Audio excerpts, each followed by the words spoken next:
Buenos días a todos nuestros oyentes, bienvenidos a un nuevo capítulo de nuestro podcast El Quehacer Docente. Mi nombre es Angie Mayerle Anteliz Hernández, licenciada en Lengua Castellana y Comunicación y actualmente estoy cursando la maestría en Educación en la Corporación Universitaria Minuto de Dios. El día de hoy me encuentro con mi compañero Juan David, con quien realizaremos una entrevista a 3 docentes de diferentes partes del país, los cuales ejercen su labor en diferentes instituciones, enfocados en instituciones públicas, y ellos nos contarán esos métodos contemporáneos que han aplicado a la educación actual.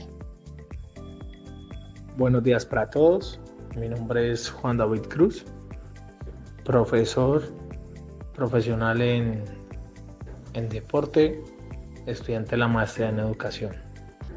En el contexto de la educación actual, marcada por los avances tecnológicos, la diversidad en el aula y los cambios sociales acelerados, la práctica del docente enfrenta nuevos desafíos y oportunidades. En este escenario, los métodos pedagógicos contemporáneos han cobrado una nueva revelación fundamental, ya que promueve unas enseñanzas más activas, inclusivas, flexible y centrada en el estudiante. El día de hoy nos acompañan los docentes Eric Guerrero, licenciado en Lenguas Extranjeras, Marcela Bohórquez, ingeniera industrial, actualmente profesora de matemáticas, y Ángela Díaz, licenciada en electrónica y profesora del José María Carbonell. Bienvenidos, profes. Bienvenidos sean, profes. Sin más preámbulo, damos inicio a esta entrevista. Sabemos que la educación actual exige una transformación constante de las estrategias pedagógicas para adaptarse a los cambios sociales, culturales y tecnológicos, lo cual los modelos pedagógicos contemporáneos juegan un papel fundamental. Desde su quehacer docente, ¿qué tipo de metodología utiliza actualmente y de qué manera responde esta metodología a las demandas educativas de este momento? Bienvenidos sean, profes, es un placer tenerlos en este espacio. Vamos a iniciar con nuestra primera pregunta. Sabemos que la educación actual exige una transformación constante de las estrategias pedagógicas para adaptarse a los cambios sociales, culturales y tecnológicos, lo cual los modelos pedagógicos contemporáneos juegan un papel fundamental. Desde su quehacer docente, ¿qué tipo de metodología utiliza actualmente y de qué manera responde esta metodología a las demandas educativas de este momento? Me presento, mi nombre es Marcela Bohórquez Rosas, ingeniera industrial, docente de matemáticas de la institución educativa Eduardo Cotelamos del municipio de La Esperanza. En atención a la primera pregunta, puedo decir que desde mi quehacer docente he venido implementando una metodología activa y participativa que se basa en el aprendizaje basado en problemas y en el trabajo colaborativo. Llevo pocos años de experiencia en esta labor, pero he aprendido que los estudiantes no necesitan solo contenido, sino que necesitan desarrollar otro tipo de habilidades como el pensamiento crítico, la comunicación y la resolución de problemas en contextos reales. Es por esto que trato de diseñar mis clases de tal forma que ellos puedan plantear situaciones cercanas a su entorno, que puedan investigar, debatir, repasar, proponer soluciones, reflexionar sobre todo lo que están aprendiendo y para qué les puede servir más adelante. Esta forma o esta metodología para las clases lo que hace es fomentar una educación más integral, que deje de basarse solamente en la memorización de conceptos y me permite a mí atender la diversidad de estudiantes que tengo en el aula, ya que ellos pueden ir aportando desde sus propias habilidades.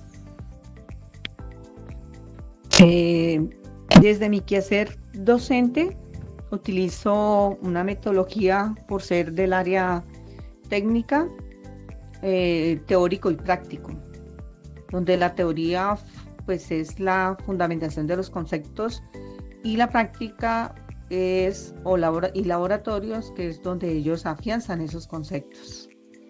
Entonces los muchachos pueden trabajar ahí todo lo que necesiten y desarrollen de acuerdo a lo que yo les planteo para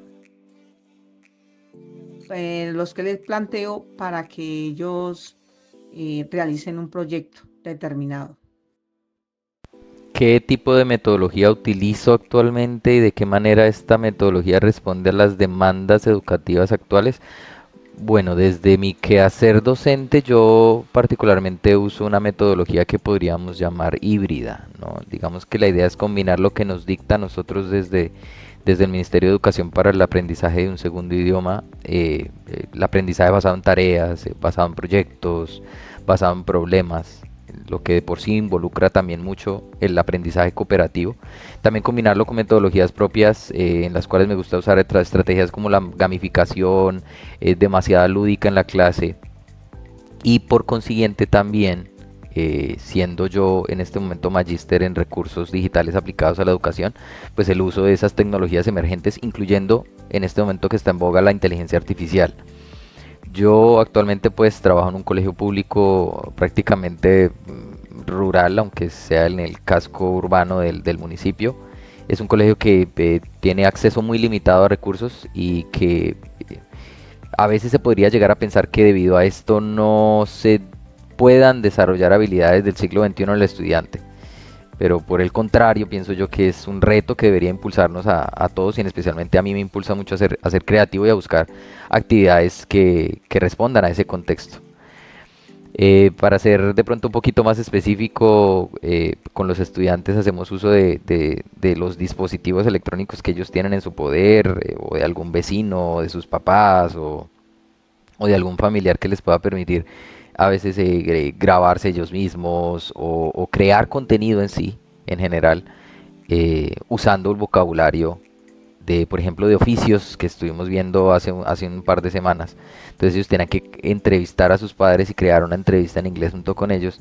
Entonces digamos que este tipo de actividades les permite no solamente practicar el idioma, sino valorar las cosas que tienen en su entorno y conectar el idioma con la vida real. Entonces ahí como que se sobrecoge todo. Em, mi metodología, digamos que responde a las necesidades de este momento porque busca empoderar a los estudiantes, no solo enseñarles una lengua extranjera, sino que la usen como vehículo para reflexionar, para expresarse y para actuar. Además de lo anterior, pues también intento hacer que el aula sea como ese lugar, ese refugio seguro para ellos, que sea un espacio para que ellos puedan soñar, para que puedan crear, para que puedan colaborar entre ellos, a pesar de algunas dificultades externas que puedan llegar a tener. Profes, ¿cómo ha evolucionado su rol docente con la aplicación de estas metodologías actuales y qué habilidades consideras esenciales para desempeñarse eficazmente en este nuevo contexto? Bueno, en cuanto a la segunda pregunta, al principio pensaba pues que mi tarea principal era explicar bien los temas en un tablero, que los estudiantes entendieran cómo desarrollar un procedimiento, que pudieran resolver los ejercicios de las guías y de los libros, pero me he dado cuenta que la función va mucho más allá y que los estudiantes hoy en día no necesitan a una persona que esté solamente en el tablero, necesitan un guía, un acompañante en ese proceso de aprendizaje que genere más preguntas que respuestas, que provoque esa curiosidad en ellos y que busque conectar los temas con la vida real.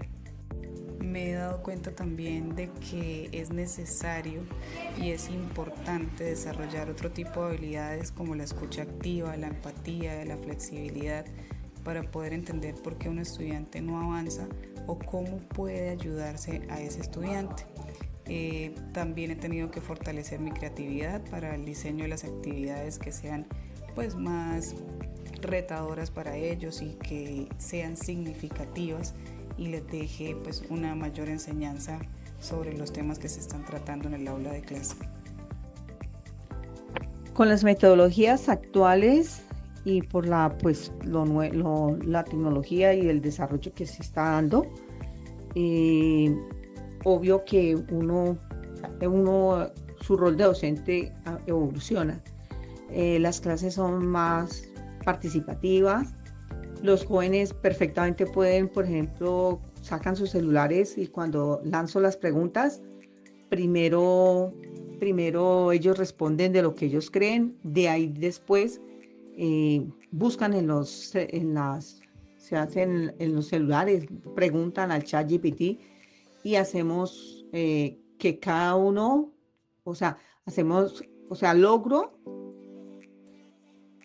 logro que los muchachos se concentren y estén atentos y van aprendiendo mejor, van adquiriendo mejor sus conocimientos. ¿Cómo ha evolucionado mi rol como docente con la aplicación de estas metodologías y qué habilidades considero esenciales para desempeñarme eficazmente en este nuevo contexto? Bueno, mi rol cambió radicalmente. Ya no soy un docente que da instrucciones o que explica reglas gramaticales, sino que soy más bien un facilitador de experiencias de aprendizaje.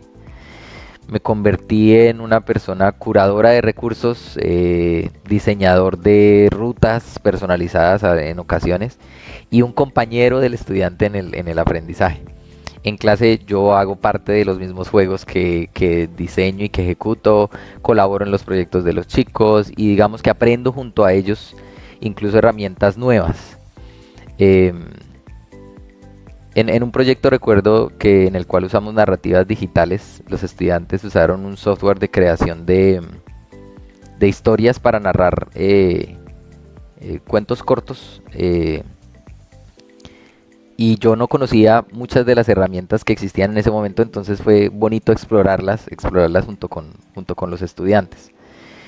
Considero que las habilidades que son clave en este contexto son la empatía, la adaptabilidad, el pensamiento crítico, el manejo, por supuesto, de las tecnologías digitales y de la comunicación, de tener una comunicación efectiva con los estudiantes y motivarlos, estarlos motivando, ser muy motivador.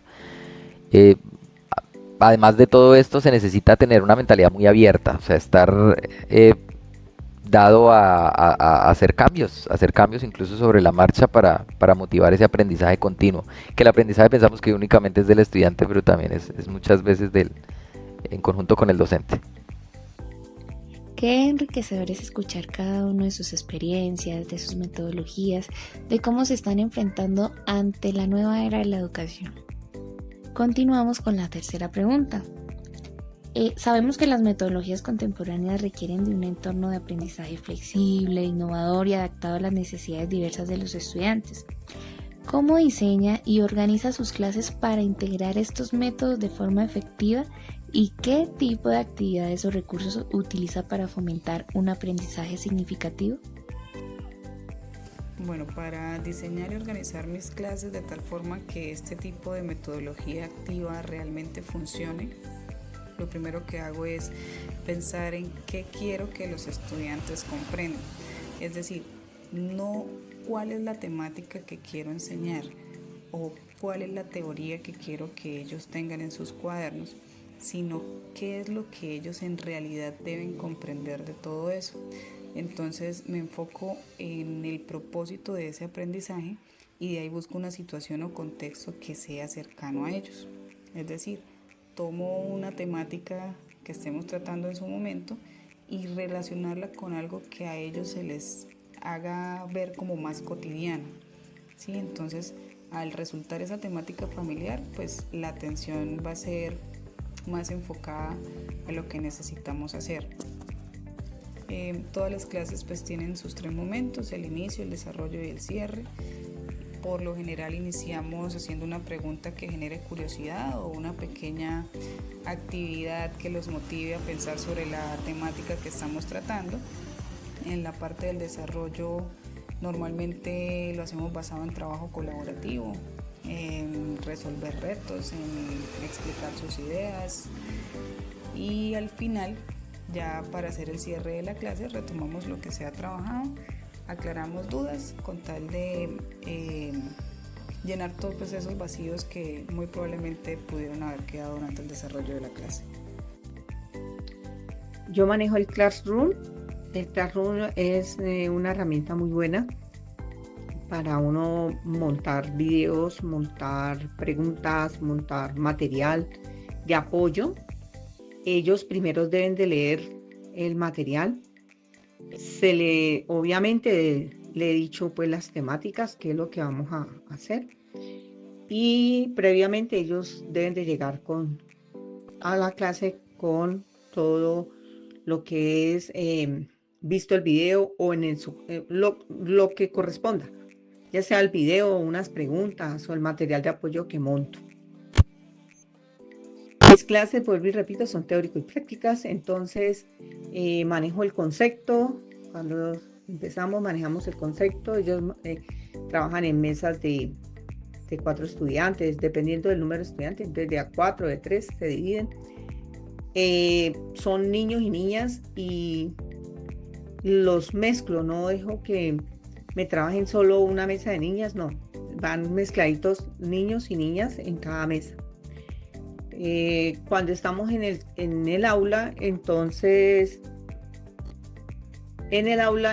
empezamos con mi clase magistral y después, a medida que voy haciendo la clase magistral, entonces voy dando lo que son las preguntas y ellos van respondiendo como ya tienen el conocimiento previo por lo que ya han investigado o han hecho el trabajo, entonces se hace muy dinámica. Eso en cuanto a la teoría. Y en cuanto a los laboratorios, las prácticas, entonces hago la pregunta orientadora. Después de la pregunta orientadora, lanzo pues la actividad a realizar. Hacen el laboratorio, la demostración, hacen todo. Y al final entonces le coloco unas preguntas de aplicación o de profundización.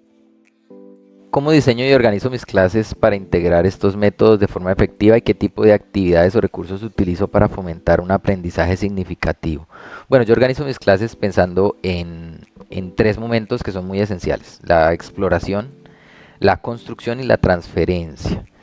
Lo primero es generar curiosidad en el estudiante, ya sea con un reto, con una imagen, con una pregunta o incluso a veces con la presentación de información en un video corto. Luego vamos a pasar a actividades colaborativas en las cuales los estudiantes construyan el conocimiento por medio de juegos, algunas estaciones de aprendizaje, algunos proyectos en los cuales ellos tienen que incluso hacer investigación. Y por último vamos a cerrar con una tarea significativa que conecte lo aprendido con la realidad. A veces estas actividades se pueden dar de manera individual o se pueden dar en conjunto, en grupo. Otro herramienta que usamos son los recursos gratuitos que están accesibles en internet, como son los de, por ejemplo, WordWall, Booklet, los videos de YouTube. Genially es una herramienta también súper útil y los adaptamos al nivel que necesitan los estudiantes y dependiendo de las necesidades de los estudiantes. Todo esto hay que combinarlo con rutinas de pensamiento y unos diarios de reflexión, dependiendo del nivel del estudiante. Profes, ¿qué criterios y métodos utiliza para evaluar el proceso académico de sus estudiantes a lo largo del periodo escolar? ¿Y cómo asegura que dicha evaluación refleje realmente un aprendizaje significativo? En cuanto a la cuarta pregunta, pues he ido entendiendo que evaluar no es solamente pues poner una nota según la temática que se está trabajando en clase, sino que pues hace parte del proceso continuo de aprendizaje. Es por esto que trato de que esa misma evaluación sea continua, que sea variada, que sea justa, para que me refleje no solo si el estudiante aprendió cómo resolver un ejercicio, sino que en realidad comprendió que puede aplicar todo eso que él experimentó o aprendió durante el desarrollo de la temática en las clases. Adicional a esto, me fijo en otros factores como el esfuerzo, la participación en clase, el trabajo en grupo, la capacidad de resolver problemas y cómo todo esto va mejorando a lo largo del tiempo, es decir, durante el periodo o durante las semanas en las que se desarrolla la temática. Realmente considero que evaluar bien también es enseñar.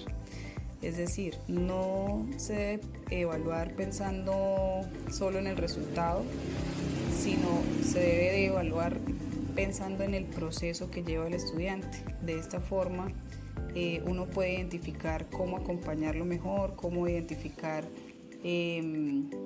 aquellos aspectos donde en realidad necesita ayuda y así puede uno valorar sus avances. En el proceso de evaluación tenemos ya marcados unos criterios que son los de el cognitivo, procedimental, axiológico y autoevaluación. O sea, eso ya está dado por el ministerio. Internamente, o sea, ya para poder yo lograr todo esto de lo cognitivo, procedimental, axiológico, entonces está ya el proceso de que yo evalúo mucho en la observación de clase, o sea, yo estoy pendiente del proceso del muchacho, de lo que está haciendo en clase, de lo que está trabajando con sus compañeros, o sea, uso mucho lo que es la observación. Ellos deben de, a nivel conceptual, entonces hago 2 exámenes, 2 evaluaciones escritas, hago preguntas orales. También tienen que entregarme un informe del laboratorio o de la práctica de lo que hemos realizado, o deben de entregar un proyecto elaborado partiendo de una situación problemática.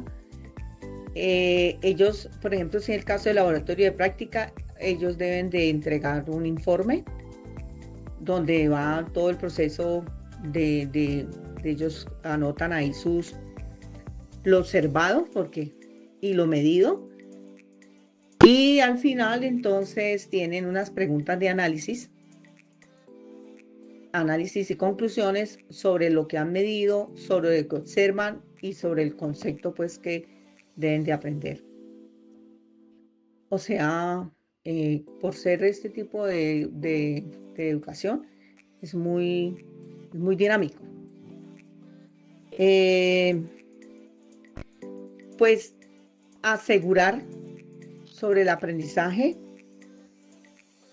significativo.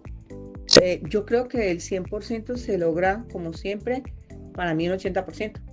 O sea, hay siempre van estudiantes que a veces les cuesta a uno trabajo que se concentren. Pero creo que sí se logra con lo que yo hago durante todo el proceso de evaluación.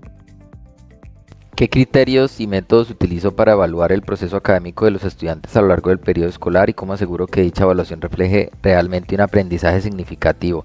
Es una pregunta bien interesante porque digamos que el ideal en este momento estamos en una transición de la evaluación tradicional hacia nuevos tipos de evaluación. No podemos llegar a chocar con el estudiante con métodos nuevos de evaluación a los cuales ellos no estén acostumbrados y no consideren de pronto justos bajo ciertas medidas. Entonces, dentro de lo nuevo, de lo innovador, para crear esa transición es llegar a una evaluación netamente formativa, que sea continua y que sea diversa, de diferentes maneras. Me interesa más que ver el proceso del estudiante, más allá de un resultado que sea puntual. Sin embargo, hay evaluaciones sumativas. La idea es siempre que el estudiante sepa cómo se le está evaluando y qué se le está evaluando por medio de rúbricas que no solamente incluyan el dominio de la lengua, por ejemplo la gramática, el vocabulario, la pronunciación, sino también habilidades comunicativas, el trabajo en equipo, que se valore su creatividad y el esfuerzo también. En ocasiones también se llevan a cabo coevaluaciones y autoevaluaciones. En un proyecto reciente que ellos hicieron sobre vocabulario de cocina, ellos usaron una rúbrica en la cual evaluaban el trabajo de sus compañeros y reflexionaban sobre sus trabajos propios. Lo que busca esto es desarrollar esa metacognición y ese sentido crítico de lo que hacen sus compañeros y pues de lo que hacen ellos mismos. La idea es que la evaluación siempre se entienda no como un obstáculo, sino como una herramienta para aprender y para mejorar todo el tiempo. Es fascinante escuchar su pasión hacia su quehacer docente. Como última pregunta, en el contexto de la educación contemporánea, la incorporación de herramientas de inteligencia artificial en el aula ha transformado la forma en que los docentes enseñan y los estudiantes aprenden. ¿Considera que el uso de la inteligencia artificial está aportando a la mejora del proceso de enseñanza-aprendizaje en su contexto actual? El uso de la inteligencia artificial en el proceso de enseñanza-aprendizaje ha sido importante, ya que nos permite diseñar materiales, generar ideas, actividades o formas de adaptar los contenidos según las necesidades que tienen nuestros grupos de estudiantes. Sin embargo, considero que estamos en una etapa de exploración y adaptación a esta herramienta. Es decir, la inteligencia artificial no va a reemplazar nunca a un docente ni debe quitarle el protagonismo al estudiante. Es una herramienta y, como toda herramienta, depende del uso adecuado que se le dé a la misma.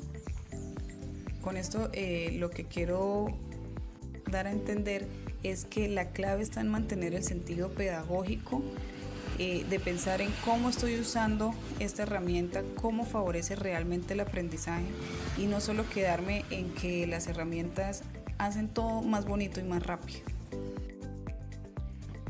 En cuanto a mi posición al uso de la IA, es fundamental.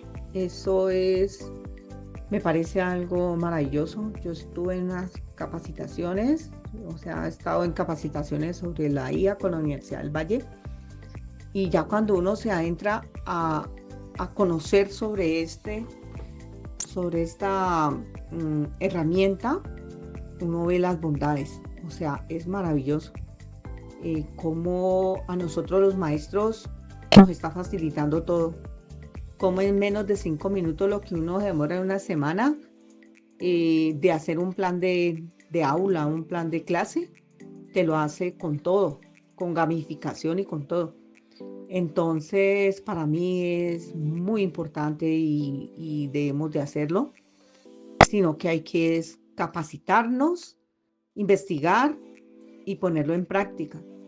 Y a los muchachos también enseñarles con qué objetivo es usar la inteligencia artificial, cómo lo deben de hacer. Yo creo que es el cómo. La tecnología no es mala, es el cómo que debemos de hacer las cosas, cómo debemos de aplicar. Tengo un ejemplo de una niña cómo cogió, y cuando me dijo, profe, yo hice esto, y cuando le digo, ¿y cómo lo hiciste? Con el chat GPT. Listo, hágale, súper, muy bien, vamos entonces a profundizar sobre eso. Yo creo que es más bien de dejar miedos y profundizar sobre ello, todas las bondades que eso tiene. Considero que el uso de la inteligencia artificial está aportando a la mejora del proceso de enseñanza-aprendizaje en un contexto actual. Definitivamente sí. La inteligencia artificial bien usada puede ser una aliada increíblemente poderosa, incluso en contextos como el de este pueblo pequeño en el cual estoy laborando. Algunos estudiantes, cabe decir, que no tienen internet en casa, pero cuando se logra ese acceso al internet podemos usar diversas herramientas que les son muy muy útiles. Por ejemplo, nosotros creamos, usando el ChatGPT, hemos creado ejemplos personalizados de gramática para contextos específicos de los estudiantes. Los estudiantes han usado también una tecnología que se llama Text to Speech, que la idea es que ellos escriban o hagan producción escrita, y eso se traduzca a esa producción oral, y que ellos pues puedan repetir y puedan simular. Obviamente hay bastantes retos, el acceso desigual a estas tecnologías, la necesidad de pronto de estar un poquito más formados en cuanto a estas tecnologías emergentes, el hecho de que los estudiantes a veces usen estas herramientas única y exclusivamente, y así como muy superficialmente, solamente para copiar y pegar. Pero ahí está nuestro rol como docentes, que somos guías. La idea es enseñarles a ellos cómo usar esta inteligencia artificial como una herramienta de pensamiento y no como un atajo para facilitar el trabajo. En resumen, yo podría decir que la inteligencia artificial está indudablemente transformando la educación, y si logramos usarla de una manera crítica, de una manera creativa y de una manera pedagógica, va a ser una palanca grandísima para cerrar muchas brechas que hay. Y no precisamente para ampliarlas. Agradecemos profundamente el tiempo y la disposición para compartir su experiencia y reflexiones. Conocer cómo los docentes se enfrentan los desafíos de la educación contemporánea y cómo integran nuevas metodologías a sus prácticas nos permite seguir construyendo una educación más dinámica, inclusiva y acorde a las necesidades actuales. Su testimonio no solo enriquece este proceso, sino que también inspira a otros profesionales de la educación a innovar, adaptarse y crecer junto a sus estudiantes.